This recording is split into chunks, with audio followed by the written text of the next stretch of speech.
우리가 암 같은 큰 병에 걸렸을 때 어떻게 해야 할까요?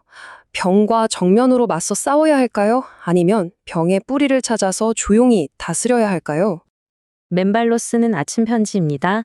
오늘 이 아주 중요한 질문에 대한 답은요, 좀 가슴 아픈 사연 하나로 시작해 볼까 합니다. 얼마 전에 산에서 어떤 여성분을 만났는데요.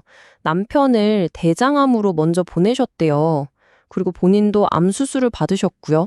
근데 그분이 그러시는 거예요. 아, 맨발 걷기를 정말 조금만 더 일찍 알았더라면 남편을 그렇게 허망하게 보내진 않았을 텐데 하면서 눈시울을 붉히시더라고요. 아마 많은 암 환우분들이라면 정말 공감하실 만한 너무나 가슴 아픈 이야기죠. 바로 이 분의 이야기에서 우리는 정말 중요한 선택의 갈림길에 서게 됩니다. 암을 어떻게 봐야 할까요? 그냥 무찔러야 할 적으로만 볼 건가요? 아니면 병이 왜 생겼는지 그 근본 원인을 찾아서 다스려야 할 대상으로 볼 건가요? 이게 바로 투병과 치병의 차이입니다. 자, 투병은요, 글자 그대로 병이랑 싸우는 거예요. 막 암세포를 직접 공격해서 죽이거나 수술로 떼어내는 거죠. 반면에 치병은 접근법이 좀 달라요. 병의 근본적인 원인을 찾아서 그걸 해결해 주는 거예요. 그러면 병이 알아서 물러가게끔 몸을 다스리는 거죠. 이 둘의 차이가 바로 오늘 이야기의 핵심입니다. 자, 그럼 먼저 우리한테 제일 익숙한 길이죠. 바로 투병의 길을 한번 따라가 볼게요. 정말 많은 분들이 이 길을 선택하시는데요. 이게 때로는 우리가 생각하는 것보다 훨씬 더 힘든 싸움이 되기도 합니다. 유명한 영화배우 존 트라볼타의 아내 켈리 프레스튼 이야기가 딱 그렇죠. 그가 아내의 마지막에 대해 이렇게 말했어요. 유방암과 2년 동안 용감하게 싸웠지만 결국 그 싸움에서 졌다고요. 여기서 우리가 주목해야 할 단어가 바로 싸웠다 그리고 졌다라는 거예요. 이 싸움이라는 게 보통 현대의학의 가장 강력한 무기들, 그러니까 항암제나 방사선 치료를 동원하는 경우가 많잖아요. 암세포를 죽이기 위한 이 공격이 근데 참 안타깝게도 건강한 우리 정상세포까지 막 손상시키면서 정말 극심한 고통이랑 부작용을 낳기도 합니다. 그런데 여기서 우리가 진짜 한번 멈춰서 생각해 봐야 할 충격적인 주장이 있어요. 일본의 한 의학 박사가 이런 말을 했거든요. 암 환자 사망 원인의 무려 80%가 암 그 자체가 아니라 맹독성 항암 치료나 방사선 치료의 부작용 때문일 수 있다고요. 이제 무슨 말일까요? 어쩌면 그 힘겨운 싸움의 상대가 암이 아니라 바로 그 치료의 부작용이었을 수도 있다는 뜻 아닐까요? 그렇다면 다른 길은 정말 없는 걸까요? 아닙니다. 여기서 우리는 투병이 아닌 치병, 즉 병의 근원을 다스리는 새로운 길, 바로 맨발 걷길 만나게 됩니다. 자, 그럼 질문을 한번 바꿔보죠. 도대체 암을 비롯해서 수많은 현대 질병을 일으키는 그 뿌리, 근본적인 원인은 뭘까요? 맨발 걷기를 통한 치유는요, 바로 이 질문에서부터 시작됩니다. 그 주범으로 꼽히는 것 중 하나가 바로 활성산소라는 녀석이에요. 이게 뭐냐면요. 우리 몸속을 돌아다니면서 말썽을 부리는 작은 불꽃 같은 거라고 생각하시면 쉬워요. 너무 많아지면 이 불꽃들이 우리 건강한 세포에 막 항처를 입히고 이게 바로 각종 질병이나 노화의 원인이 되는 거죠. 맨발 걷기의 원리는요, 정말 놀랄 만큼 간단해요.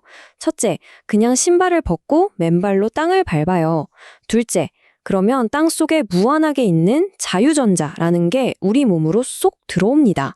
셋째, 이 자유전자들이 아까 말한 그 몸속의 말썽꾸러기, 불꽃, 활성산소를 딱 만나서 착하게 만들어버리는 거예요. 불을 끄는 거죠. 이게 바로 자연스러운 치유 과정의 시작입니다. 정말 간단하죠? 자, 이론은 이렇게 놀랍도록 간단한데, 그럼 이 원리가 실제 우리 삶에서는 어떤 기적을 만들어낼까요? 지금부터 맨발 걷기로 희망을 되찾은 분들의 실제 이야기를 한번 만나보시죠. 먼저 유방암 진단을 받으셨던 순례님의 이야기예요. 맨발 걷기를 시작하고 나서 8mm였던 악성 종양이 글쎄 3mm까지 줄어든 걸 확인하신 거예요. 수술 후에는 아예 습속으로 이사를 가서 매일 맨발로 걸으셨대요. 그리고 마침내 병원에서 놀랄 만큼 깨끗합니다. 라는 정말 믿기 힘든 결과를 들으셨다고 합니다. 또 다른 유방암 환우셨던 태숙님도 마찬가지예요. 수술 후에 맨발 걷기를 정말 꾸준히 하셨는데요.